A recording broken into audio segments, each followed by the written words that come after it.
ஏய் Jaya, salary credit ஆயிடுச்சு. இன்னைக்கு ஒரே ஃபன் தான்.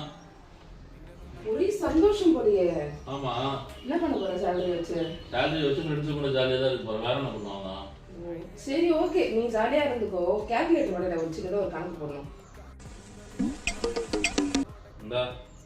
நீயே போடு. பரவாயில்ல, நீயே போடு. இங்க பாரு. கரண்ட் பில்லு சாரி வீட்டு வாடகை ஒரு 10,000 ரூபாய். மெயின்டெனன்ஸ் எலக்ட்ரிசிட்டி பில்லு ஒரு 5,000. இஎம்ஐ ஒரு 20,000. அதுக்கப்புறம் வண்டி சர்வீஸ் விடணும்னு சொன்னேன்ல, அதுக்கு ஒரு 10,000. இப்போ எவ்வளோ இருக்கு மிச்சம்? 5,000 ரூபாய் இருக்கு. இது போதும், நான் பார்த்துக்கிறேன். இருங்க சார், முடியல. சொல்லு.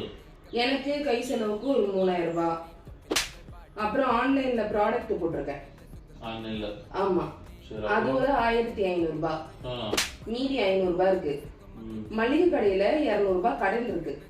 அதை கொடுத்துட்டு 200 ரூபாய்க்கு லிஸ்ட் தரேன். மளிகை சாமான் வாங்கிட்டு வா. 200 ரூபாய் கூட இல்ல, ஒரு 280 ரூபாய் ஆகும். 80 ரூபாய் எக்ஸ்ட்ரா? ஆமா. மீதி 20 ரூபாய் இருக்கும். இப்ப நான் சொன்னதுல நீ ரொம்ப டென்ஷன் ஆயிருப்ப. டீ கடைக்கு போய் சூடா ஒரு டீ குடிச்சிட்டு நான் சொன்னதெல்லாம் வாங்கிட்டு வா.